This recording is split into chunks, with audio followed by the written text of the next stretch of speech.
नमस्कार, हमारे खास कार्यक्रम 5 का पंच में आपका स्वागत है। मैं हूं आपके साथ आसिफ खान। बकरा ईद पर कुर्बानी को लेकर देश भर में बहस तेज हो गई। इन सब के बीच बाबा बागेश्वर धाम के धीरेन्द्र शास्त्री ने बकरा ईद के मौके पर बलि प्रथा और जीव हत्या पर बयान देकर एक नया विवाद खड़ा कर दिया। उन्होंने कहा कि बलि प्रथा के पक्ष में वो नहीं है और किसी को भी मारने का अधिकार किसी धर्म में नहीं दिया जाता। उन्होंने अपील की कि कुर्बानी की बजाय कोई और विकल्प तलाशना जरूरी है। धीरेन्द्र शास्त्री के इस बयान पर अलीगढ़ मुस्लिम यूनिवर्सिटी के थियोलॉजी विभाग के असिस्टेंट प्रोफेसर रेहान अख्तर ने कड़ा पलटवार किया। उन्होंने कहा कि बाबा बागेश्वर का बयान एक तरफा और धर्म विशेष के त्योहारों को निशाना बनाना है। रेहान अख्तर का कहना है कि पहले बाबा बागेश्वर ने कुर्बानी का विरोध किया, अब आगे चलकर वो रोजा, नमाज और ज़कात का भी उस पर भी सवाल खड़े करेंगे। उन्होंने कहा कि इस तरह की बातों से समाज में गलत संदेश जाता है। इसके साथ ही उन्होंने तंज कसते हुए कहा कि अब क्या उनकी हर बात मान ली जाएगी। वहीं ऑल इंडिया मुस्लिम जमात के राष्ट्रीय अध्यक्ष मौलाना शहाबुद्दीन रिजवी ने बाबा बागेश्वर पर तीखी प्रतिक्रिया दी। उन्होंने कहा कि बाबा बागेश्वर होते कौन हैं जो मुस्लिम त्योहार पर आपत्ति जता रहे हैं। मौलाना ने कहा कि भारत एक लोकतांत्रिक देश है और यहां पर हर धर्म को अपनी मान्यताओं के अनुसार त्योहार मनाने का अधिकार है। आगे कहा कि बाबा बागेश्वर ये बताएं कि उनका हिंदू राष्ट्र वाला बयान कहां गया। भारत कभी भी हिंदू राष्ट्र नहीं बन सकता। इसके साथ ही मौलाना शहाबुद्दीन ने मुसलमानों से अपील की कि वो कुर्बानी के त्योहार को शांति और सौहार्द के साथ मनाएं। कुर्बानी खुले में ना करें, बंद स्थानों पर कुर्बानी करें, जानवरों के अवशेष गड्ढे में दफन करें, गलियों में न डालें। फिलहाल बाबा बागेश्वर के बयान से विवाद खड़ा हो गया और इस पर बहस जारी है। वहीं इस पर प्रशासन का कहना है कि प्रतिबंधित पशुओं की कुर्बानी नहीं होनी चाहिए और सभी को नियमों का पालन करना होगा।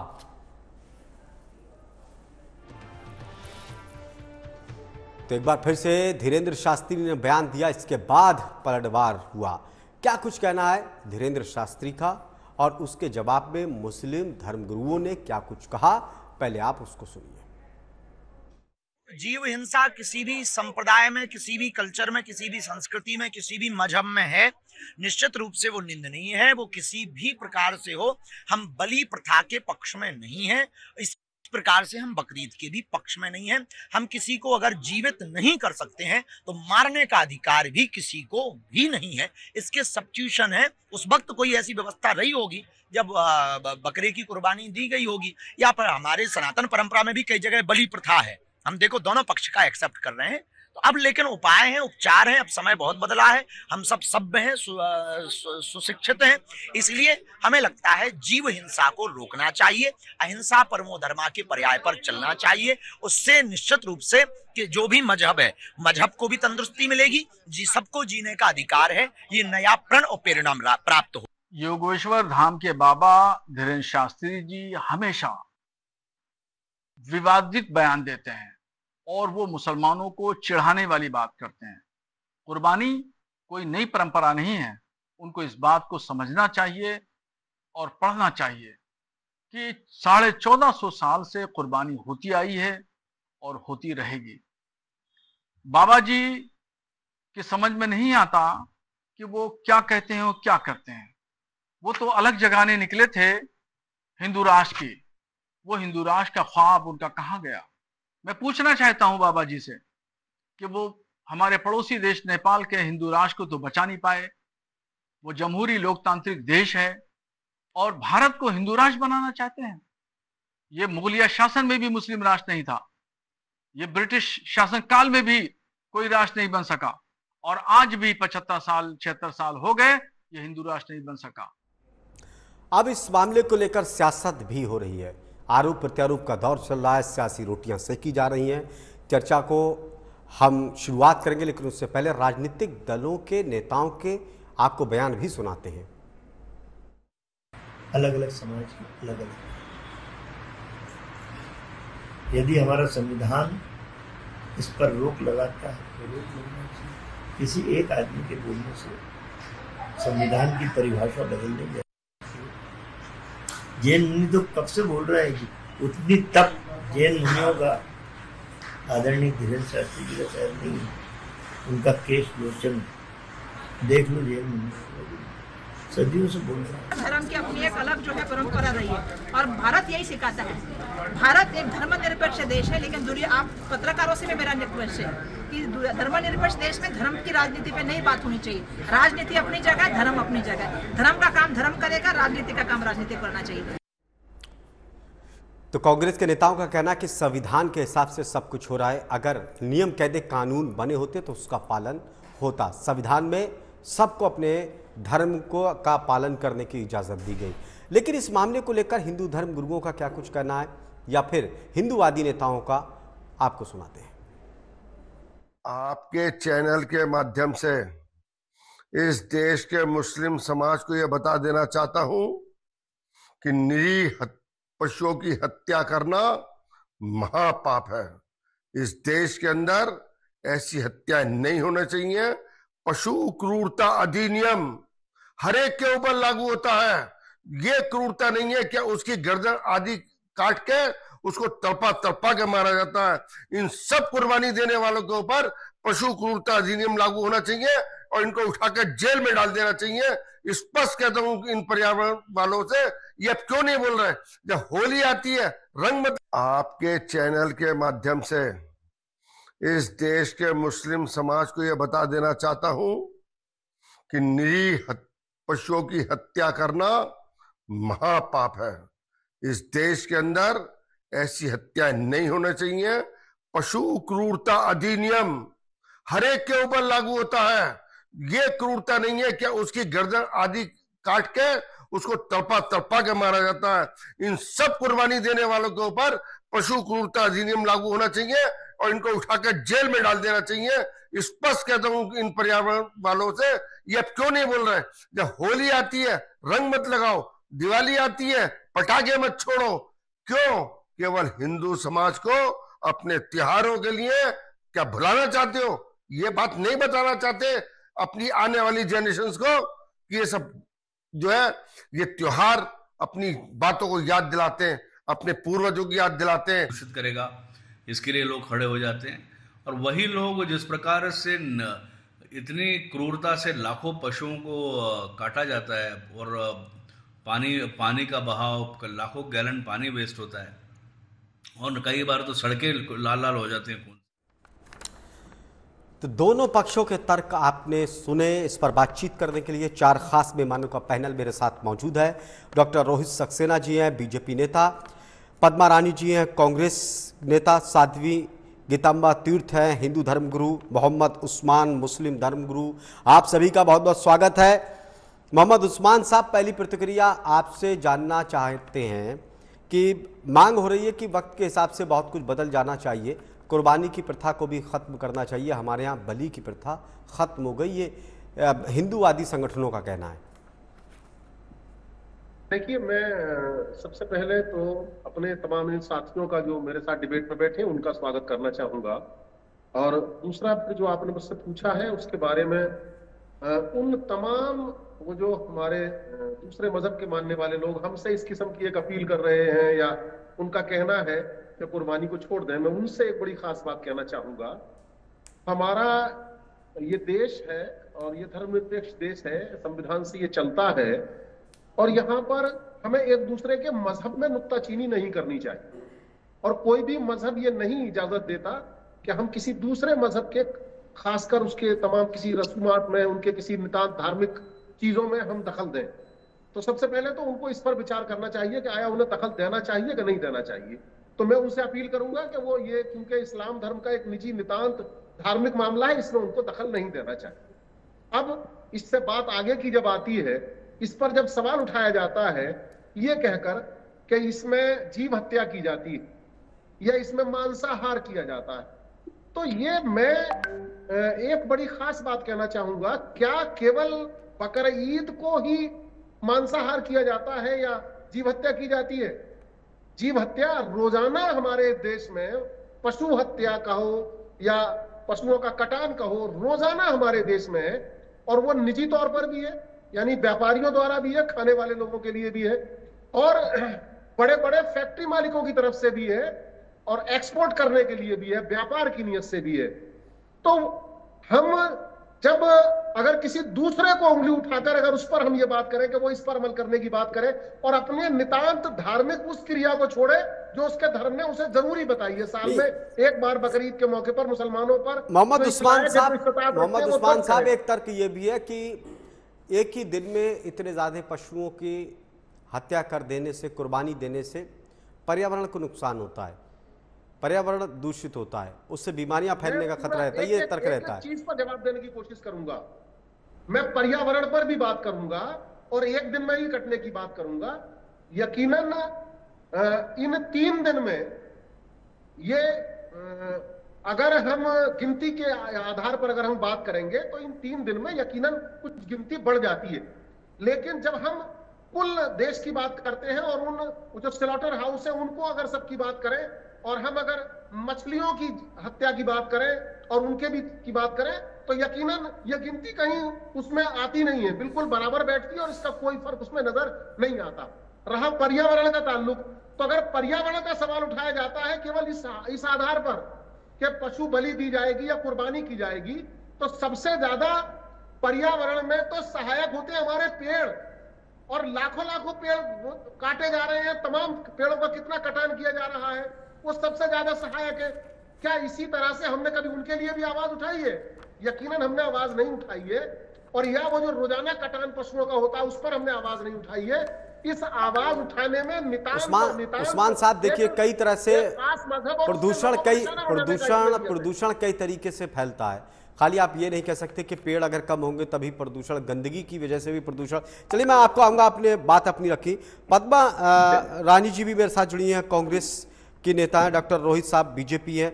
एक बार फिर से अपने मेहमानों का तारुफ। साध्वी गीतांबी जी हैं, गीतांबा तीर्थ जी हैं, हिंदू धर्मगुरु।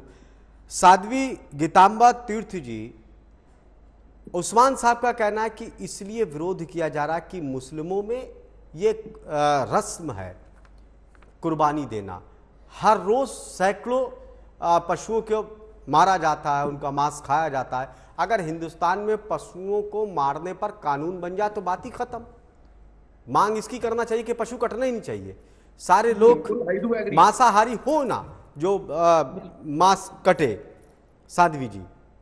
जी जी जी, हम मानते हैं इस बात को। मेरे यहाँ भी बलि प्रथा है, हमारे यहाँ भी कोहड़े की बलि चढ़ती है, नारियल की बलि चढ़ती है, नींबू की बलि चढ़ती है, बलि प्रथा सब जगह है। लेकिन एकाएक इतने जीव कटते हैं ना तो आह निकलती है, और कोई बात नहीं है। और जो हमारे धर्मगुरु या जो हमारे नेता इस तरह से निकल करके बाहर आ रहे हैं, पहले उनको अपने घरों में रोकना चाहिए, क्योंकि घरों में भी मांसाहार चल रहा है। तो एक ऐसा कानून ही पारित हो कि नहीं, मांस न कटे और इस तरह से जीव हत्या न हो, तब तो कुछ समझ में बात आती है। और मुख्य रूप से त्योहारों की बात है तो हम चाहेंगे कि नहीं, कुछ तो आप लोग आगे आए कि इतनी जीव हत्या ना हो। बहुत ज्यादा होती है, बहुत हद से ज्यादा होती है, और वो भी कभी कभी सड़कों पर खून आ जाते हैं, कभी कभी हड्डियां सड़कों पर घूमते रहते हैं, कभी कभी हड्डियों को लेकर कुत्ते दौड़ते रहते हैं। तो ये थोड़ा सा दर्दनाक चीजें देखने को मिलती हैं, तो वो चीजें नहीं होनी चाहिए। घर के अंदर आप करिए, और आपके धर्म के खिलाफ में कोई नहीं है, लेकिन हाँ, जो बलि का एक परंपरा है उसे निजी तौर पर आप लोग खोजिए कि जीव बलि न करके कुछ अन्य बलि चढ़ाई जाए, जैसे फल की बलि चढ़ाई जाए, सब्जियां की बलि चढ़ाई जाए। क्योंकि हमारे यहाँ बलि प्रथा है काम, क्रोध, लोभ, मोह, मद, मत्सर। इन 6 की बलि हम देते हैं किस पर? नारियल पर, नींबू पर, कटहल पर और कुम्हड़े पर। तो ऐसी कुछ बलि चढ़े तो जिससे आपको भी शांति मिले और समाज को भी शांति मिले। और ये सर्वथा आप सच कह रहे हैं कि साध्वी गीतांबा तीर्थ जी, मेरा सवाल ये कि क्या इस बात से ऐतराज है कि बलि होती है, या ऐतराज इस बात से है कि कुर्बानी के दिन में कुछ लोग लापरवाही बरतते हैं, इसकी वजह से कई जगह देखा जाता है कि खून जहां तहां सड़कों पर पड़ा होता है, वो नहीं होना चाहिए। कुर्बानी हो, नियमों के हिसाब से हो, या ये मांग है आपकी? नहीं, एक तो लापरवाही होती है जो सड़कों पर होता है, दूसरा यह है कि आप जीव हत्या सड़क पर न करें, बच्चों के बीच में न करें। उनकी मानसिकता थोड़ा सा बाहर आप लेके आइए, उनकी मानसिकता को थोड़ा सा आगे बढ़ाइए। आप बस खाली एक बकरे और जीव हत्या पर टिके रहेंगे तो ये उचित नहीं है। उसको थोड़ा सा आगे बढ़ाइए कि नहीं, जीव हत्या में ही सब कुछ नहीं है। एक आप लोग गुरु हैं, धर्म गुरु हैं, अगर आप आगे आएंगे तो कुछ तो सुधार समाज में होगा, कुछ तो जीव बचेंगे। तो ऐसा सोचना चाहिए। हमारी डॉक्टर रोहित सक्सेना साहब, पशुओं को मारना और मारकर खाना और दूसरी चीज है बलि चढ़ाना, ये कितना ठीक है? किससे सवाल है आपका? ये आपसे डॉक्टर रोहित सक्सेना साहब। पशुओं को मार के खाना या कुर्बानी या बलि देना, अब मार के जो व्यापार हो रहा है वो भी यही है, उसमें भी तो मर रहा है, जान उसमें भी जा रही है, जान कुर्बानी में भी जा रही है, जान बलि में भी जा रही है। तो ऐसा ना हो कि उसको काटना ही बंद कर दिया जाए, मारना ही बंद कर दिया जाए, इस पर एक बैन लगना चाहिए। देखिए, जहां तक बलि प्रथा की बात है आरिफ भाई, नहीं, हम पशु हत्या की ही बात करते हैं, दायरा और बढ़ा देते हैं। मैं वही बात कर रहा हूं कि अगर कुर्बानी की बात करी जाए या बलि की बात करी जाए तो ये लगभग सभी धर्मों में, यहूदी, ईसाई, सनातन और इस्लाम, सब में है। जहां तक रही इस्लाम की बात अगर करें तो दो तरह से इसको व्याख्यात किया गया है, कुरान में और एक हदीस में। कुरान में सूरा सफात 37 से 102 से 107 में इसका उल्लेख है। इसमें कहा गया था कि इब्राहिम अलैहिस्सलाम ने अपने बेटे इस्माइल अलैहिस्सलाम को कुर्बानी करने के लिए अल्लाह के आगे प्रस्तुत किया था, जिसके लिए उन्होंने कह दिया फिर कि ठीक है, इसके बजाय आप जो है जानवर की बलि दीजिए, दुम्बे की बलि दीजिए। अगर हदीस की बात करें तो हदीस में कहा गया कि हजरत पैगंबर मोहम्मद साहब जो हैं वो जानवरों की कुर्बानी दिया करते थे, तो अपने अनुयायियों से कहा कि आप भी जानवरों की बलि दीजिए। ये तो रहा इस्लाम धर्म का सार। लेकिन एक चीज और कही गई कि जो समर्थ व्यक्ति है, जो सामर्थ्यवान है, वो कुर्बानी करे। यानी कि अगर मोटा मोटी तौर पे देखा जाए तो इसको सुन्नत के रूप में देखा गया, ये फर्ज नहीं है। हाँ, ये सुन्नत है, ये सुन्नत के रूप में माना गया। बिल्कुल। और बलि तो हमारे यहाँ भी होती थी।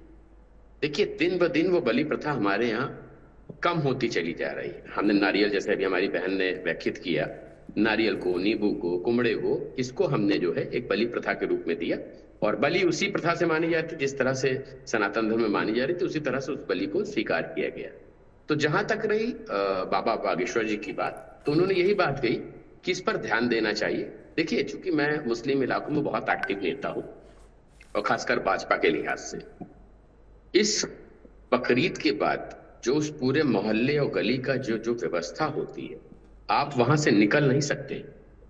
मतलब स्थितियां कई त्योहारों में तो ये हुई कि मुझे वहां के लोकल लोगों को कॉल करके बोलना पड़ा कि इसकी सफाई कराइए, यहां से निकलना मुश्किल है और आप लोगों के लिए ज्यादा डॉक्टर रोहित सक्सेना जी, कुछ जगह या सारे ही मुस्लिमों की जगह? मतलब अब देखिए, मुस्लिम एरियाज की अगर हम बात करें तो बहुत कम ऐसे शिक्षित और सामर्थ्यवान मुस्लिम हैं जो बहुत अच्छे अच्छे घरों में रह रहे हैं। मैक्सिमम जो आबादी है वो इनकी बस्तियों और गलियों और मोहल्लों में ही रह रही है। इसको स्वीकार करने में कोई आपत्ति नहीं है। एक बड़ी जनसंख्या है वो इसी तरह के एरियाज में रह रही है, जो बहुत छोटे छोटे एरियाज हैं, उनमें एक कमरे का घर है। मतलब अगर मैं कानपुर की बात करूं, चूंकि मैं कानपुर का हूं, तो यहाँ पर एक कब्रिस्तान है, कब्रिस्तान के एरिया में लोग रह रहे हैं, तो वहां कोई ऐसी व्यवस्था तो होगी नहीं, बंगले वाली व्यवस्था है, कूड़ा लेने वाला आता होगा।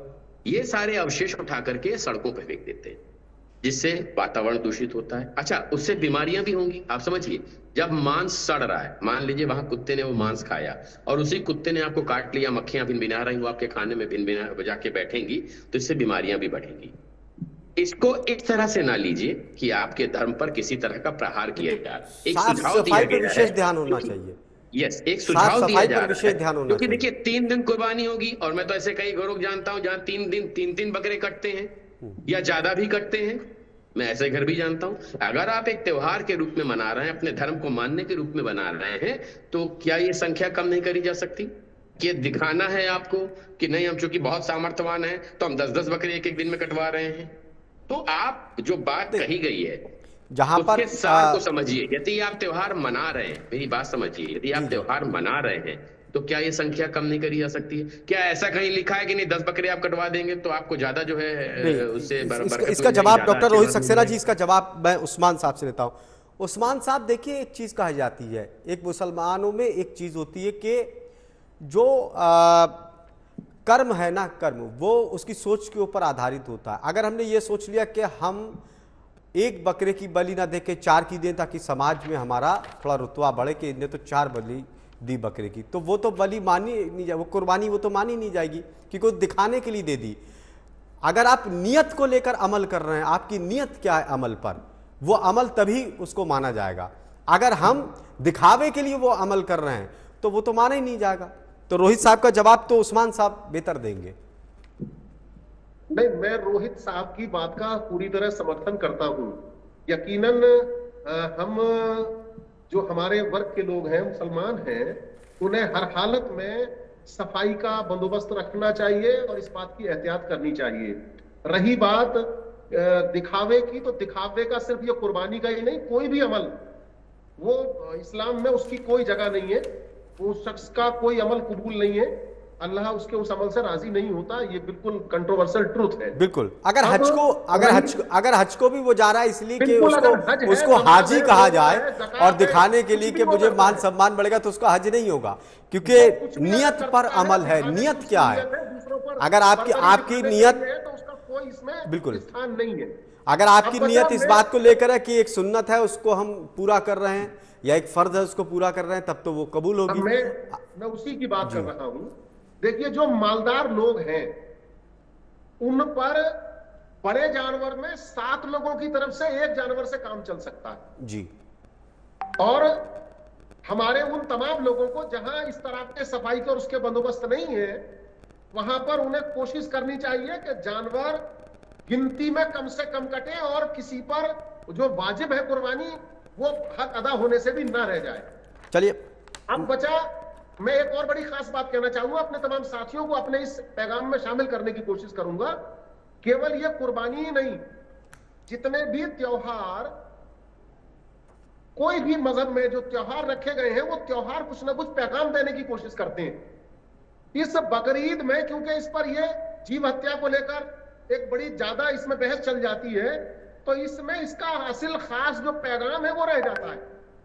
मैं आज इस डिबेट के माध्यम से उस सबको भी सामने रखने की कोशिश करूंगा। चलिए, मैं आपका मोहम्मद उस्मान साहब, जो आप पैगाम की बात कर रहे हैं, मैं विस्तार से बात करूंगा आपसे, अभी फिर आऊंगा मैं आपके पास। इस जो पैगाम है इसको देने, हर त्योहार एक पैगाम देता है, हर सुन्नत एक फर्ज एक पैगाम देती है, इसको मैं आपसे समझूंगा। लेकिन उससे पहले मैं पद्मा रानी जी काफी देर से इंतजार कर रही हैं। पद्मा रानी जी, क्या इस मामले को लेकर सियासत हो रही है?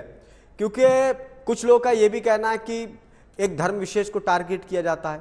अब कुछ लोग ये भी मानते हैं, अगर हम कुछ सुधारने की बात करते हैं, कुछ बदलाव की बात करते हैं वक्त के हिसाब से, कि दुनिया बदल रही है, आप भी बदलिए, बलि प्रथा हमारी कम हो गई, लगभग खत्म हो गई, तो आप भी इस प्रथा को खत्म करिए, तो ये धर्म विशेष पर टारगेट करने की बात कहने लगते हैं। दोनों चीजें हैं। पहली बात यह है कि देखिए, हम जो एक आदमी जो है, जो जिसे हम ह्यूमन बीइंग कहते हैं या होमो सेपियन कहते हैं, वो एक ओमनिवोरस पशु है। हम भी पशु जाति से ही आते हैं।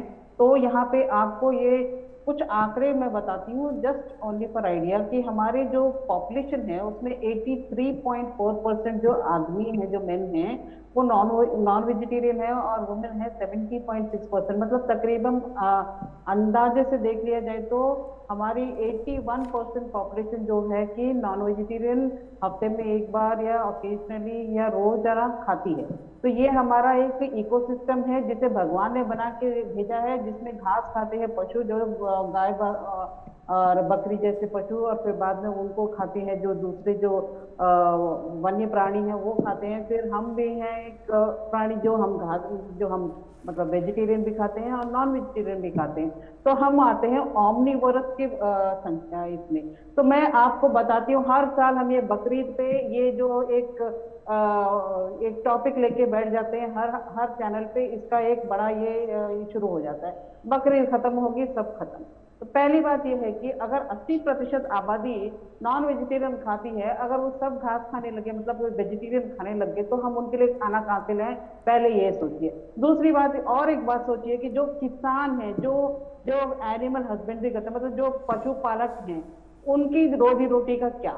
जो इस पे आधारित लोग हैं, जो मतलब वो जॉइंट्स चलाते हैं, जो मतलब होटल्स चलाते हैं, रेस्टोरेंट्स चलाते हैं, जो मीट बेचते हैं वगैरह वगैरह, जो भी इसकी जो सब्सिडीज हैं, जो लोग इस पे डिपेंडेंट हैं, उन लोगों की रोजी रोटी का क्या? हम कहते हैं कि भाई बलि रोकनी चाहिए। भाई आप स्लॉटर हाउस बंद नहीं करोगे, आप मीट की दुकानें बंद नहीं करोगे, अगर आप बंद भी कर दोगे तो खाना कहाँ से लाओगे? ये सब सोचने वाली बातें हैं जो हम इसको मतलब फूल जुलूल का एक मुद्दा बना के हम हर साल बकरीद पे ये एक डिबेट करने बैठ जाते हैं कि हम अब बलि बंद कर देंगे, बलि बंद कर देंगे। भाई हमारे पास जमीनें कितनी है कि हम इतना सारा जो है वेजिटेरियन खाना बनाए, मतलब प्रोड्यूस करें और लोग उनको खाएं और फिर हेल्दी रह जाएं? ऐसा हो सकता है?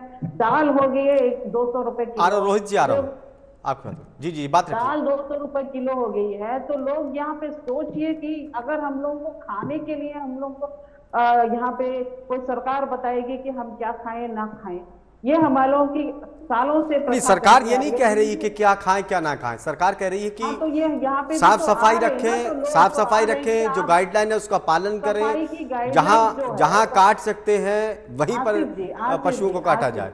आसिफ जी, सफाई का जो काम है, जो म्युनिसिपालिटी है, जो भी कॉर्पोरेशन है, सफाई कर्मचारी हैं हमारे पास एनिमल हस्बेंड्री की भी मिनिस्ट्री है, हमारे पास फिशरीज की भी मिनिस्ट्री है, हमारे सब मिनिस्ट्रीज है। क्यों है मिनिस्ट्रीज? क्योंकि ये जो हम साल में एक बार ये जो फेस्टिवल आता है, हमारे दिवाली में भी हम लोग बहुत कुछ कचरा करते हैं, यहाँ पे भी कचरा होता है। तो इसको जो है मुद्दा ना बना के इसके जो गाइडलाइंस है, हम एक स्ट्रिक्ट गाइडलाइंस बनाएं और उस गाइडलाइंस को फॉलो करें, उसके प्रिकॉशनरी एक्शंस लिए जाएं और उसके बाद जो फॉलो अप एक्शंस हो वो किए जाएं। ये नहीं कि हर साल बकरीद पे एक शगुफा आता है, कोई एक बंदा एक बयान कर देता है। भाई क्या, मुझे ये बताइए, मैं हिंदू हूँ, पैदाइश हिंदू हूँ और मैं हिंदू धर्म को मानती हूँ। हमारी जो शक्ति पूजा में है, काली हो, दुर्गा हो, जो भी माता की पूजा होती है, जहाँ पे गॉडेस की पूजा होती है, वहां पे हमारे यहाँ पे यज्ञ होते हैं, यज्ञों में हमारे बलि होती है। बलि भले नारियल का दो, भले ये किसी और का दो या पशु का दो, बलि की प्रथा तो है हमारे इतनी। तो ये जो है लोगों से जुड़ी आस्था का विषय, भले ही वो अन्य धर्म के लोग हों, उनमें भी है। तो इसको हम एकाएक बंद नहीं कर सकते, क्योंकि लोगों का जो जहन में ये होता है कि एक डर जो लोगों के जहन में है कि अगर हमने ये नहीं किया शायद हमारा ये साल हो जाए, हमारे ये जो है बच्चों को कुछ हो जाए। इस तरह का जो डर है लोगों के इसमें, इसको हम कम नहीं कर सकते, क्योंकि 80% जो लोग हैं जो मांसाहारी ही खाते हैं। तो इसमें हम लोग को ये डिबेट करने की जरूरत ही नहीं है। इसमें हम चलिए, मैं रोहित सक्सेना जी इसका जवाब कुछ दे रहे हैं। सफाई की व्यवस्था, चलिए डॉक्टर रोहित सक्सेना साहब, पद्मा रानी जी का कहना है करीब 81% लोग ऐसे हैं जो मांसाहारी हैं। हम क्या खाएं क्या ना खाएं इसको हम थोप नहीं सकते, सरकारें तय नहीं कर सकती, पहली चीज़। दूसरी चीज़, इकोसिस्टम को लेकर कह रही हैं कि अगर सारे लोग शाकाहारी हो गए तब भी संतुलन बिगड़ जाएगा, सब अगर मांसाहारी हो गए तब भी संतुलन बिगड़ जाएगा। प्रकृति ने कुछ बनाया ही ऐसा ही है सब चीज़ों को। नहीं, सबसे पहले तो पद्मा बहन का एक स्टेटमेंट मैं उस पर विरोध दर्ज कराना चाहूंगा, जिसपे उन्होंने कहा कि जो खान पान की व्यवस्था है ये ऊपर से ही बना दी गई है। मुझे बताइए, एक मिनट, आपने बोला, मैंने सुना, सुन लीजिए। पद्मा जी मैं फिर से आपके पास आऊंगा, बात पूरी हो जाए इनकी, फिर मैं आऊंगा। बात पूरी होने के बाद आपके पास। जो जिन शाकाहारी घरों में कुत्ते पले होते हैं, क्या उनका जीवन यापन नहीं होता है? तो ये कह देना कि नहीं ऊपर वाले ने बना के भेजा है इसलिए ऐसा हो रहा है, तो किसी भी चीज का राजनीतिकरण उतना होना चाहिए जितना सही लगे। इसमें राजनीति की बात नहीं हो रही है, पहली चीज। दूसरी बात, ये नहीं कहा गया, मेरे अगर आपने स्टेटमेंट सुने हो तो मैंने आपको बहुत कैटेगरिकली कहा कि अगर आपके यहाँ किया जाता और हमारे यहाँ किया जाता तो हम दूसरी चीजों में शिफ्ट हो रहे हैं, तो क्या आपके यहाँ भी ऐसा किया जा सकता है? पहली चीज। दूसरी चीज जिसपे मैंने आपत्ति दर्ज करी कि मैं ऐसे बहुत धनाढ्य परिवारों को जानता हूं जहां 3 या 3 से अधिक बकरे पर डे काटे जाते हैं। ये कौन सा तरीका हुआ? ये कौन सा मतलब ईश्वर की पूजा करने का तरीका हुआ? यदि आपके यहाँ कहा गया तो आप करिए, आपको रोका नहीं जा रहा। आपको कहा जा रहा क्या इसकी व्यवस्था करी जा सकती है, और अगर नहीं करी जा सकती है तो क्या केवल हम एक जानवर काट के कुर्बानी दे करके अल्लाह को खुश नहीं कर सकते? ये लिखा हुआ है कि नहीं आप 10 काटिए, 20 काटिए। ये तो रोहित सक्सेना जी कहा कि नियत पर अमल है। आपकी नियत ये है दिखावे की, तो आपके 3 बकरे कुर्बानी दी, 3 हो गए। अगर आपकी नियत ये है कि हम कुर्बानी कर रहे हैं, एक सुन्नत को पूरी कर रहे हैं, तो आपका एक भी वो माना जाएगा। फिर बार बार कह रहा हूँ, फर्ज नहीं है, फर्ज नहीं है। अगर फर्ज पे कोई रोक लगाए, सरकार बोले या कोई बोले, मैं उसके खिलाफ हूँ। फर्ज तो है ही नहीं, फर्ज तो 5 चीजें हैं, वो 5 चीजें। कोई भी व्यक्ति रोक लगाए, मैं उसके खिलाफ हूँ। आप स्वतंत्र भारत में पैदा हुए हैं, आप पर पद्मा जी आ रहा धार्मिक हूं। चीजों को करने का बिल्कुल पद्मा जी आ रहा हूं, अधिकार पद्मा जी, है, पद्मा आप जी, बिल्कुल पद्मा जी, स्वतंत्र हैं उस चीज को पद्मा जी, पालन पद्मा जी आ करने रहा हूं के मैं, लिए। थोड़ा सा परंतु यदि सुन्नत ऐसी कोई चीज के लिए कहा गया कि क्या इसका कोई एक विकल्प तलाशा जा सकता है, तो उस पर राजनीतिकरण क्यों हो रहा है भाई? क्यों राजनीतिकरण कर रहे हैं उसका? एक बार पद्मा जी ये आ तो रहा एक हूं, बात प्लीज कही गई कि थोड़ा सा हम नहीं इंतजार शिफ्ट करिए। हुए। पद्मा जी क्या हम मान प्लीज। लेकर नारियल फोड़ रहे हैं तो हमारी देवी हमसे खुश नहीं हो रही? हम तो मान के चल रहे हैं ना, हम बलि दे रहे हैं। तो एक प्रावधान के लिए कहा गया, क्या ऐसा विकल्प का प्रावधान किया जा सकता है? इसका राजनीतिकरण मत करिए कि धर्म विशेष पर प्रहार किया जा रहा है। चलिए पद्मा जी कुछ कह रही हैं, अब 10 सेकंड में फिर मैं उसके पास जाता हूं। अच्छा मैं बता मैं दोनों तो धर्म भाजपा प्रवक्ता हूं, मैंने तो कहा अपना धर्म मानिए, लेकिन क्या ये जो बड़बोलेपन और क्या ये जो बहुत दिखावे की चीजें हैं, इसको बंद करी जा सकती हैं? चलिए मैं तो भाजपा प्रवक्ता हूं, मैंने कहा राजनीति करी, चलिए बताइए। पद्मा राजनीति 10 सेकंड में जवाब, फिर उसके बाद दोनों धर्मगुरुओं के पास जाऊंगा मैं। ये बड़ी आपत्ति जता रहे थे। आपको फूड साइकिल का मतलब पता है? फूड चेन जो है वो बायोलॉजी पढ़िए, आपको पता चलेगी। साइंटिफिकली प्रूवन फूड साइकिल है, जो हमारा जो चक्र है वो चलता है। वो चक्र आपने और हमने नहीं बनाया, वो प्रकृति ने बनाया। नहीं, प्रकृति का सुनिए, एक बात समझिए, सुनिए। अगर मानव संरचना की बात करें, पद्मा जी, अगर मानव संरचना की बात करें तो हमारी कद काठी, हमारे दांत मांस का शिकार करने की इजाजत नहीं देते हैं। तो कृपया बायोलॉजिकल चीजें मुझे मत सिखाइए, कृपया मुझे बहन जी बायोलॉजिकल चीजें मत सिखाइए। तो बायोलॉजिकल नहीं, आप लोग नॉन बायोलॉजिकल नहीं, मुझे मत सिखाइए, क्योंकि मानवीय संरचना कहीं से भी शिकार करके खाने की इजाजत नहीं देती है। यह प्राचीन काल का समय होता था, आज हमारे पास विकल्प मौजूद है। तो कम से कम बायोलॉजिकल क्लॉक मुझे मत समझाइए, बायोलॉजिकल साइकिल मुझे मत समझाइए, इन चीजों को मुझे आप चलिए चलिए एक मिनट, दोनों धर्मगुरुओं के पास जाऊंगा मैं, हो गया। रोहित जी एक मिनट, रोहित जी पद्मा जी एक मिनट, रोहित जी पद्मा जी एक मिनट, आप बिल्कुल करिए कुर्बानी। डॉक्टर रोहित जी, डॉक्टर रोहित सक्सेना कैटेगरिकली कहा कि क्या ये जो बहुताया करी जाती है इन पे पाबंदी लगाई जा सकती है, बहुत कैटेगरिकली का। बस ठीक है, डॉक्टर रोहित सक्सेना जी मैं आऊंगा, पद्मा जी मैं आऊंगा। मोहम्मद उस्मान साहब, एक मिनट आसिफ जी, मैं ये कहना चाहती हूँ, देखिए बकरी पालन जो करते हैं, बकरी का पालन से जो इनका जो मैन्यूर बनता है, जो खेतों में जो ऑर्गेनिक मैन्यूर होता है, वो भी हमारे प्रकृति में जाता है। जो ये जो आप कह रहे हो ना गंदगी फैलती है, हाँ हम फ्रूट भी खाते हैं तो भी गंदगी फैलती है, लेकिन ये ऑर्गेनिक गंदगी है। जो ऑर्गेनिक गंदगी भूमि में चली जाती है, प्लास्टिक नहीं है, तो आप इसका होवाकरण ना करें। हाँ चलिए पद्मा जी मैं फिर से आपके पास आऊंगा। आप मुझे लगता है मुस्लिम एरिया में ठहरे नहीं है पद्मा जी। दोनों धर्मगुरु बैठे हैं, बड़ी देर से इंतजार कर रहे हैं, आप दोनों की बात हो गई, अब मैं फिर आप दोनों के पास आऊंगा। मोहम्मद उस्मान साहब, आप एक जिक्र कर रहे थे, उसके बाद मैं साध्वी जी के पास जाऊंगा। पहले उस्मान साहब, आप कह रहे थे कि हर त्योहार एक संदेश देता है, कुर्बानी का त्योहार भी एक संदेश देता है, हम चाहते हैं आप उसको बताएं। देखिए, जहां तक अब तक ये जो मुद्दे यहां पर आए, मैं उन्हें पहले तो वो साफ कर दूं। यकीनन सारे धर्मों में कुर्बानी बलि किसी ना किसी रूप में है, सबको स्वीकार है, ठीक। और इसमें खासकर इस कुर्बानी के बाद ये जो तमाम चीजें होती है कि भाई गंदगी फैलती है, ये फैलता है और लोगों को, दूसरों को परेशानी होती है, यकीनन कहीं जहां भी ऐसा होता है उस पर हर हालत में सुधार होना चाहिए, मेरा इस पर भी इत्तेफाक है। और मैं एक बड़ी खास बात कहना चाहूंगा, खासकर अपने मुस्लिम समाज के लोगों से कहना चाहूंगा कि जब एक साथ कोई भी काम हो, एक साथ जब बड़ी बल्क मात्रा में होता, बड़ी तादाद में होता, तो यकीनन उसके इंतजाम में और सब चीज में दिक्कत उसकी आती है। तो इसे घटाने के लिए मेरे पास सबसे अच्छा सुझाव है, तो मैं इन्हीं सक्सेना साहब की बात की पाबंदी करने की कोशिश करूंगा कि वो जो वाजिब है, जिन लोगों पर कुर्बानी करना वाजिब है, वो अपने उस वाजिब को अदा करने की कोशिश करें और बड़े जानवर को 7 लोग मिलकर करने की कोशिश करें, तादाद बढ़ाने से परहेज करें। दूसरे कुछ लोग इसी कुर्बानी के साथ अकीका भी करते हैं, बच्चों के अकीके भी वो इस समय कर लेते हैं, जबकि अकीका जरूरी नहीं कि कुर्बानी के साथ ही किया जाए, वो अकीके वाली कुर्बानी उससे अलग भी कर सकते हैं। तो इसलिए वो एक डिसेंट्रलाइजेशन हो जाएगा और इंतजाम में आसानी होगी, साफ सफाई में आसानी होगी, दूसरे लोगों को परेशानी में से उसमें कमी आएगी। तो मैं ये एक आह्वान यहां करना चाहूंगा। अब बात आती है इस बात की कि कुर्बानी भी एक पैगाम देती है, तो मैं वो पैगाम कुर्बानी के जानवर की तरफ से देना चाहूंगा। वो कुछ सवाल करता है अपने करने वालों से उसमें बहुत सारी बातें आ जाएंगी। और वो जो सवाल कुर्बानी करने वालों पर उठ रहे हैं, वो सवाल जिस जानवर की कुर्बानी हो रही है वो खुद अपने करने वालों से पूछ रहा है। वो कह रहा है कि आप मुझे हलाल वाला ढूंढते हैं, तो क्या आप वो जो कमाई जिससे मुझे आप खरीदते हैं या जो और भी खाते पीते हैं, क्या उन चीजों को भी आप वो हलाल कमाई ढूंढने की कोशिश करते हैं? ये बड़ा वाजिब सवाल वो करता है। और वो जानवर कहता है मुझे तो आप अल्लाह के घर की तरफ मेरा मुंह कर लेते हैं, लेकिन क्या कभी आप खुद भी उस बनाने वाले के उन तमाम आदेशों की तरफ अपने आप को करने की कोशिश करते हैं?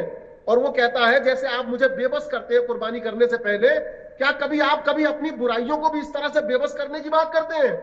और क्योंकि कुर्बानी के जानवर के गोश्त के 3 हिस्से किए गए हैं, एक हिस्सा गरीबों को दिया जाता है, एक हिस्सा उसका अपने रिश्तेदारों को दिया जाता है, एक अपने घर वालों को। तो वो कहता है कि जैसा आज सिर्फ आपने इस कुर्बानी के मौके पर, इस ईद उल जुहा के मौके पर तो आपने गरीबों का और अपने उन रिश्तेदारों का ध्यान रख लिया, क्या आप इसी तरह से साल भर उन गरीबों का ध्यान रखने की बात करेंगे? तो ये ऐसे बड़े अच्छे संदेश वो कुर्बानी का जानवर भी अपने लोगों से पूछता है। और वो कहता है कि भाई जैसे तुमने ये रब का हुक्म माना और उसका हक अदा किया, आप पर बंदों के भी तो हक है, इस मखलूक के भी हक है, दूसरे लोगों के भी आप पर हक है, क्या कभी आपने उनको भी अदा करने की बात की? तो यकीनन जब हम उस कुर्बानी के जानवर के इन सवालों पर गौर करेंगे तो करने वाले यकीनन वो दूसरे लोगों के जो हक है, जो बंदों के हक है, उसमें यह बात भी आती है कि किसी दूसरे को तकलीफ ना हो, किसी के सामने कुर्बानी ना की जाए, उसकी गंदगी किसी दूसरे के सामने ना पड़े। ये उन तमाम चीजों और सफाई, मेरे मजहब में तो सफाई को आधार बनाया गया है, तो वो अपनी भी सफाई करे और इन चीजों की भी सफाई करे।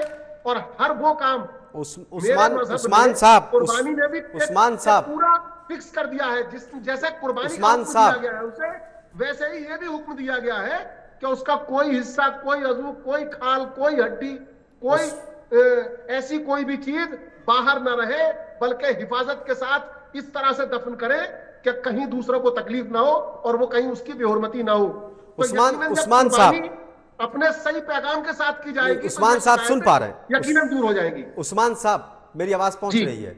कुरान में 2 चीजों पर बड़ा जोर दिया गया है। कुरान में अल्लाह फरमाता है कि जमीन पर फसाद मत करो, जमीन पर फसाद करने वाला उसको बिल्कुल पसंद नहीं। दूसरी चीज कुरान में कहा गया कि तुम अपने आसपास वालों पर रहम करो, मैं तुम पर रहम करूंगा। तुम अपने आसपास वालों का ख्याल रखो, मैं तुम्हारा ख्याल रखूंगा। ये 2 चीजें, आपको नहीं लगता कि आज के वक्त में इन दोनों चीजों से मुसलमान थोड़ा हट रहे? आसपास वालों पर ध्यान रखिए, यानी कि कुर्बानी आप दे रहे हैं तो आसपास वालों को दिक्कत नहीं होना चाहिए। बिल्कुल आप जमीन पे फसाहत करते मत फिरिए, फसाद बिल्कुल मत करिए। और यहां तक कहा गया कि आप अकड़ कर मत चलिए, ना तो आप जो है वो जमीन को फाड़ सकते हैं और ना ही आप जो है वो पहाड़ को जो है चीर सकते हैं।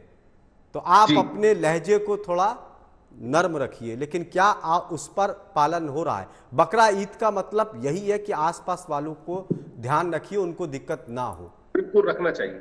ये 3 चीजें, लेकिन आज नहीं हो रही 3 चीजें। फसाद करते फिर रहे, धन, ये आतंकवाद के नाम पर, ये जिहाद के नाम पर आतंक हो रहा है। नहीं, वो सब अगर उस पर बात करेंगे तो शायद टॉपिक हट जाएगा। नहीं, हम उस पर नहीं, मैं ये भी एक आसपास वालों का ध्यान रखना है। उसको लेकर 3 मैंने उदाहरण दी जो मैंने अभी तक पढ़े और समझे हैं। बिल्कुल। देखिए, मैं इसके लिए एक बड़ी खास बात याद दिलाना चाहूंगा।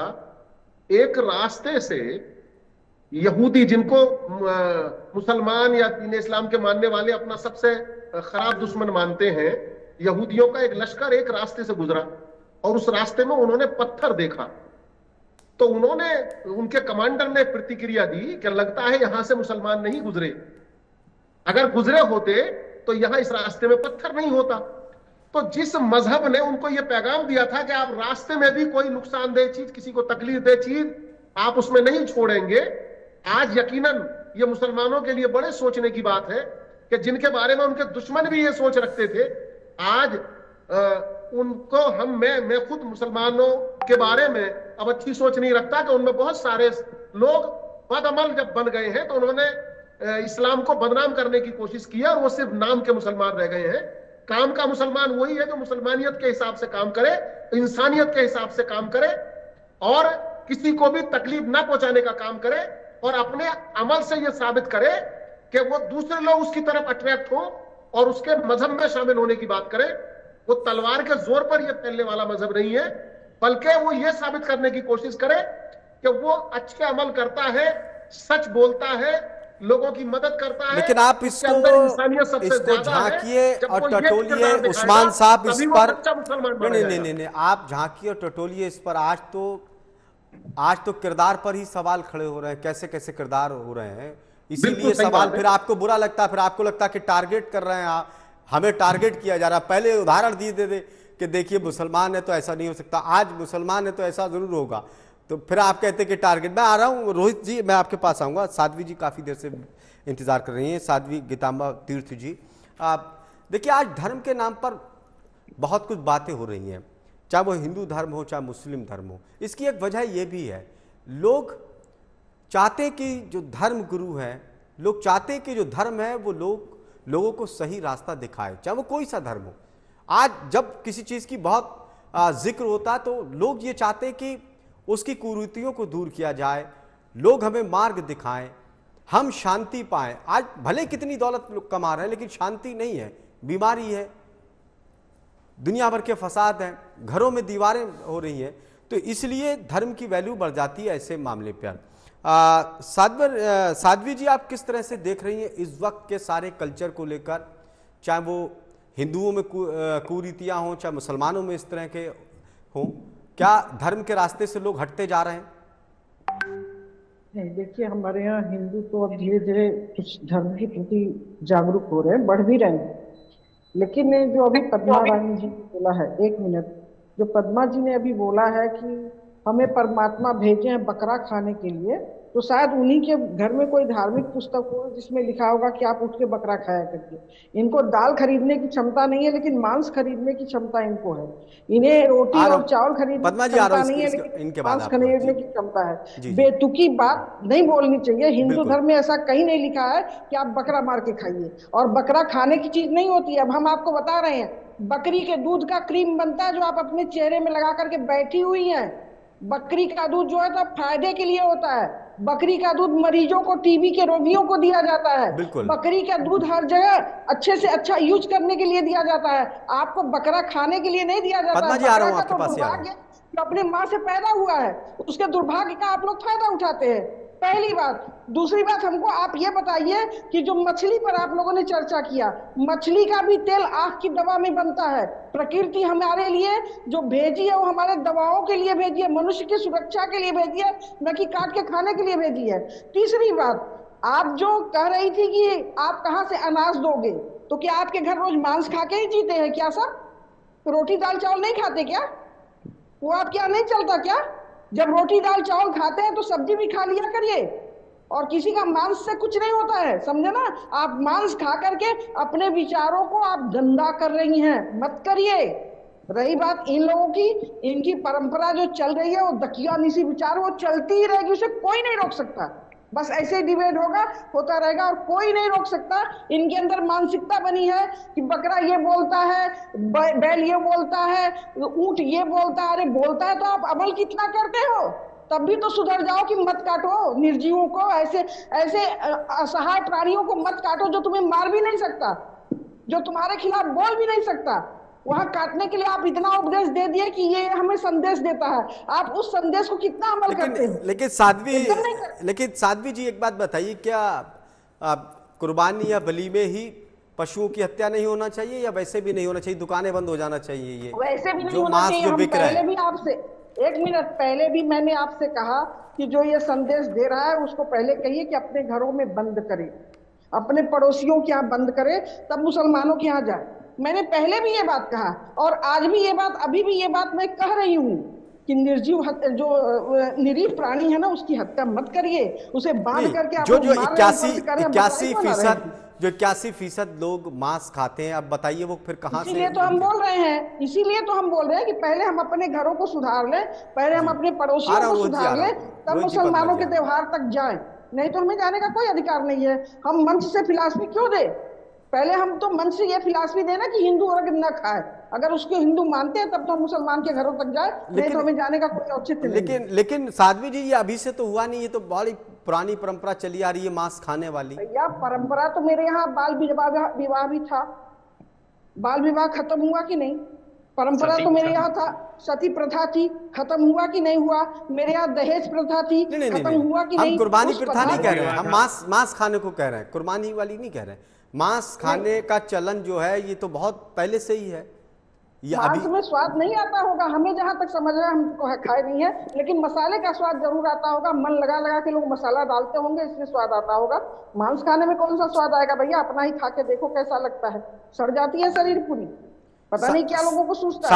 हम इस विषय पर डिबेट नहीं करने आए हैं, हम ये कह रहे हैं बहुत ही मतलब इस तरह की बातें करना आपको शोभा नहीं देता है। आप अपने तुमको देता है ना शोभा, तुमको शोभा देगा। बैठ करके बोल रहे हो कि मांसाहार करना चाहिए, तुम बैठ करके बोल रहे हो कि मांसाहार, गेहूं कहाँ से मिलेगा, चावल कहाँ से मिलेगा, दाल कहाँ से मिलेगा? अरे दाल खरीदने, गेहूं चावल खरीद सकती हो तो दाल भी खरीद लो, नहीं खरीद सकती हो सब्जी से खा लो। आपको समझ में नहीं आएगा क्योंकि आप लोगों की जो कुंठित सोच है ना, आप यहाँ पे बैठ कह रही कि मैं क्रीम आप अपने सोच से काफी। चलिए डॉक्टर, मैं आ रहा हूँ। डॉक्टर रोहित सक्सेना साहब, एक मिनट। पद्मा जी एक मिनट, पद्मा जी मैं आ रहा हूँ। डॉक्टर रोहित सक्सेना साहब, क्या आप भी चाहते हैं कि 81% जो लोग खाते हैं, अगर ऐसा हो कि मांस ना खाएं, सब शाकाहारी हो जाएं, कैसा रहेगा ये चलन आपके हिसाब से? देखिए पहले तो, अच्छा पहले तो मैं जानना चाहता हूं कि आप मांस खाते हैं? नहीं जी, इस पहले बात समझिए। मैं पहले ये जानना चाह रहा हूं कि आप मांसाहारी या शाकाहारी? जी मैं मतलब सर्वाहारी। सर्वाहारी, तो आप भी आप समझिए, पहले इस बात को समझिए जी। इन्होंने जैसे ये बात कही, आप कुंठित मानसिकता के है ना, तो वो जो लोग मांसाहार करते थे, आज तो हमने कई लोगों को वेगन होते हुए देखा है। क्या वो नहीं चाहिए? आप 200 रुपए की दाल का हवाला दे रही थी, बकरे का मांस कितने रुपए किलो आता है? और क्या 1 किलो दाल आप एक दिन में खा सकती हैं? पूरा परिवार पूरा कुनबा जो 200 रुपए किलो दाल आ रहा है एक दिन में खा सकती हैं? नहीं, जिसके पास अगर है पैसा, किलो बिकने वाला डॉक्टर रोहित सक्सेना जी, आप भी तो सर्वाहारी। समझिए, एक मिनट मुझे पॉइंट पे आने दीजिए, पहले मुझे पॉइंट पे आने दीजिए। जी जी। इस तरह की कोई भी बात, मुझे ऐसा लगता है अपनी चीजों को थोपना नहीं चाहिए। और इस तरह की शब्दावली किसी धर्म गुरु के लिए कि आपकी मानसिक जो है कुंठा है, इस तरह की शब्दावली का प्रयोग भी नहीं करना चाहिए, क्योंकि कुंठा ये दर्शा रही कि आप ये दिखा रहे थे दाल और के पद्मा जी आ रहा हूं इसके बाद करके, पद्मा जी इनके बाद किलो की दाल बहुत महंगी है लेकिन 1800 रुपए का बकरा बहुत सस्ता है।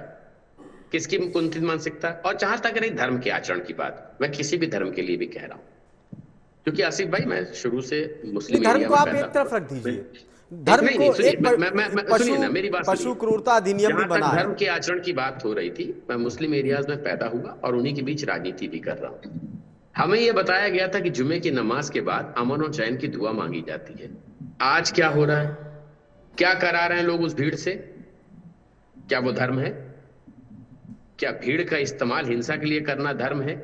ये कौन बता रहा है बच्चों को बम बांध लो अल्लाह से मुलाकात हो जाएगी? क्या इस तरह के ये धर्म है? नहीं, एक मिनट डॉक्टर रोहित सक्सेना जी, एक मिनट।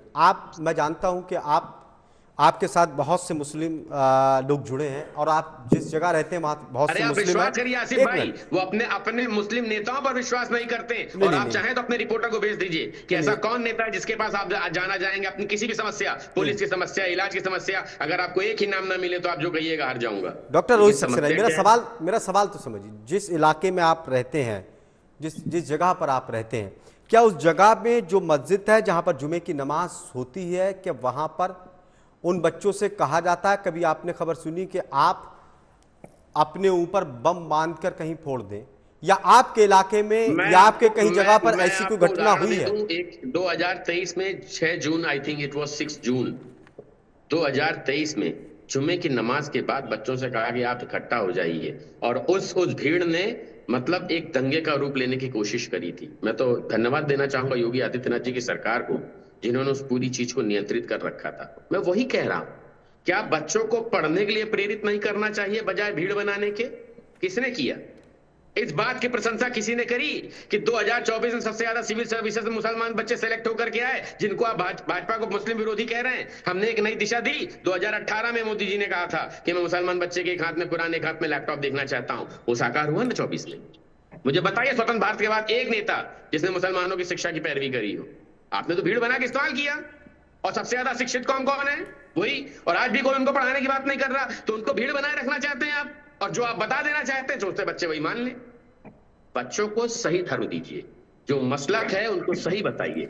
गलत बताएंगे तो गलत रास्ते में जाएंगे। किसी धर्म डॉक्टर रोहित सक्सेना साहब बहुत स्पष्ट रूप से कहूंगा, डॉक्टर रोहित सक्सेना साहब, मेरा अपने धर्म का गलत मसलक बताएंगे तो बच्चे गलत दिशा में जाएंगे। डॉक्टर रोहित सक्सेना साहब, मेरा सवाल आपसे ये है, जितने मुस्लिमों को आप जानते हैं, आपके संपर्क में बहुत से मुसलमान होंगे, तो आपको लगता है वो सारे लोग अपने बच्चों से ये कहते होंगे कि आप जो है वो अपने बदन पर जो है बम बांध कर कभी फट जाना या ऐसा कुछ करना, या वो अपने बच्चों को पढ़ने की तालीम देते हैं? कहते हो, लेकिन आप कहीं अगर एक घटना होगी उसको उस घटना एक मिनट मेरा सवाल पूरा मेरा सवाल आप मुझे बताइए, मरने के बाद मेरा सवाल तो पूरा हो गया।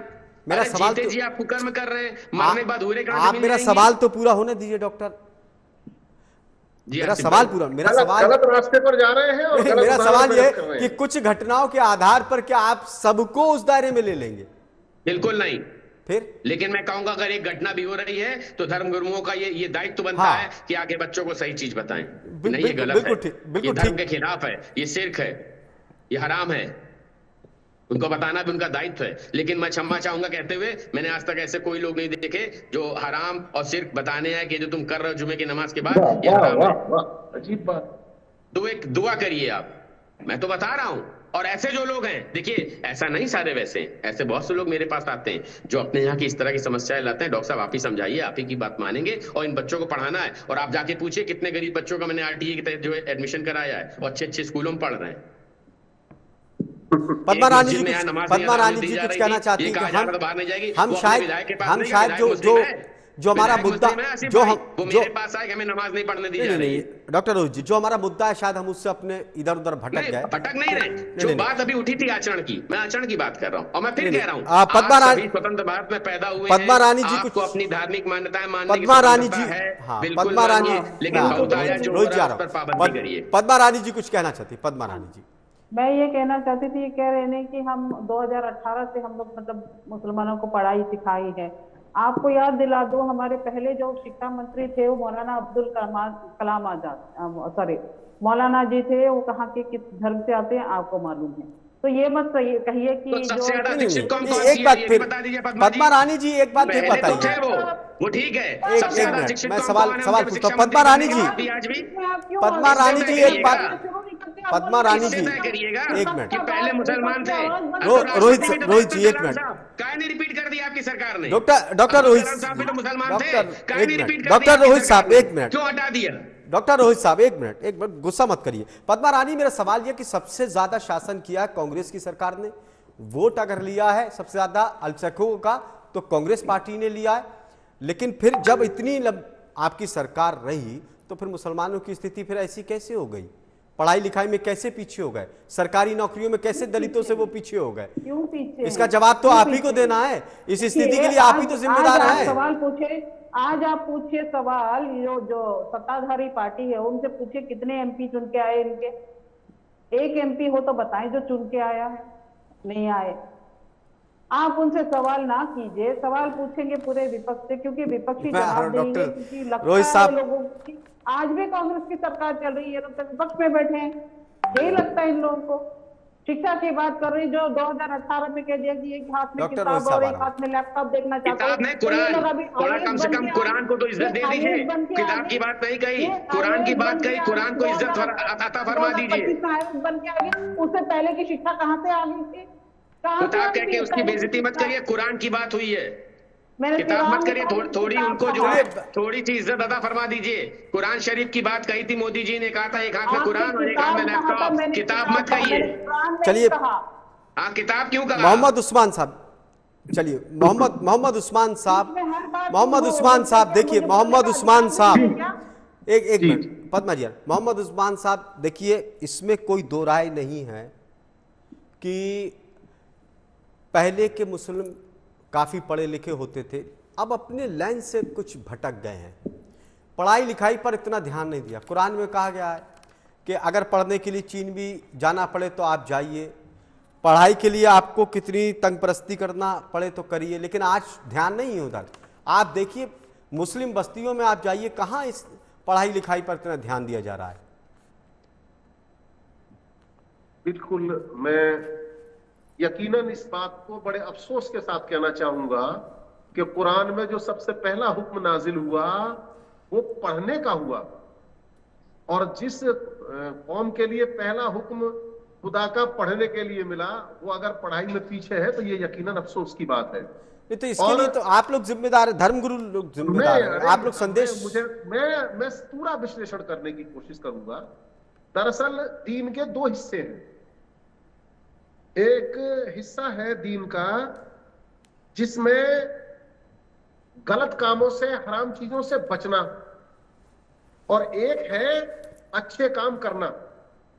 तो इंसान अच्छा काम तो अभी भी कर लेता है, अच्छा काम करना बहुत आसान है, लेकिन बुरे कामों से बचना उसका बड़ा कठिन है। और जब वो बुरे कामों से नहीं बचता तो उसका प्रभाव उसकी जिंदगी पर पड़ता है और वो सारी दिनचर्या पर पड़ता है। और उन तमाम हालात में यकीनन अब जब मुस्लिम की मैं बात करूं तो उसने अपने आप को, जब वो गलत कामों से नहीं बचा तो यकीनन वो अपने उस असली रास्ते से हट गया जो नेक काम करने का था, और उसी में वो इस बात से भी हट गया कि जो पढ़ाई करने का था। मुझे आपत्ति है इस बात से, हमारे माननीय दोस्त ने कहा क्या उस सरकार ने ये किया, इतने IAS, इतने। मैं इसमें सरकार का कोई दोष नहीं, कोई सीधा उसमें सरकार क्या कर सकती है? आपको सड़कें दे सकती है, बिजली दे सकती है। अगर कोई सरकार अपना दखल सिद्ध करती है, उसका कोई समर्थक उसका दखल भी सिद्ध करता है तो वो उंगली उठाता है उस प्रक्रिया पर जो UPSC के चयन के लिए जो प्रक्रिया बनाई गई है, वो फिर उस पर सवाल उठाता है। तो मैं उस पर सवाल उठवाना नहीं चाहता, बल्कि मैं ये बात बताने की कोशिश करूंगा, उसको भी मैं इस उदाहरण में लेने की कोशिश करूंगा कि अगर वो UPSC में भी अगर 3-4% आ सकता है, 5% तक एक मौके पर आया है, वो कई साल पहले 5% भी उसने अगर हासिल की, तो छोटे लेवल पर उसे इससे ज्यादा प्रदर्शन अपने कम से कम उस 14% तक आना चाहिए। उसे जैन धर्म वालों से सबक लेना चाहिए कि वो कम प्रतिशत में है, लेकिन वो व्यापार में भी है और शिक्षा विभाग में भी है। यकीनन ये मुस्लिमों के सोचने की व्यापार को लेकर भी बहुत वक्त की कमी है, मेरे पास वक्त की कमी है। डॉक्टर रोहित सक्सेना जी, बस आप 5 सेकंड में बात पूरी कीजिए, वक्त नहीं बचा। सुविधाएं बंद कर रही है। उस्मान जी करेंगे किसी दिन विस्तार से, और विस्तार से चर्चा करेंगे। डॉक्टर रोहित जी, देखिए, मैंने आपसे क्या कहा, ये वही उत्तर प्रदेश है जहां बच्चे माफिया बनना चाहते थे, भाई बनना चाहते थे। आज माफियाओं का एक मिनट उस्मान भाई, एक मिनट रुक जाइए। मैं किसी धर्म विशेष की बात नहीं कर रहा हूँ, मैं किसी धर्म विशेष की बात नहीं कर रहा हूँ। आप रुक जाइए। मैंने क्या कहा, भाई उत्तर प्रदेश है जहां लोग माफिया बनना चाहते थे, जहां लोग भाई बनना चाहते थे। आज जब माफियागिरी का वो हश्र हो गया, बच्चे या तो अपने पिता के मैं माफी के साथ आपको रोकना चाहता हूं। देखिए, इस पर अगर हम चर्चा करते रहे लगातार तो शायद वक्त हमारे पास कम पड़ता जाएगा। बहुत बहुत शुक्रिया सभी मेहमानों का हमारे खास कार्यक्रम में जुड़ने के लिए। ताज़ा तरीन खबरों के लिए देखते रहिए TV 100। नमस्कार।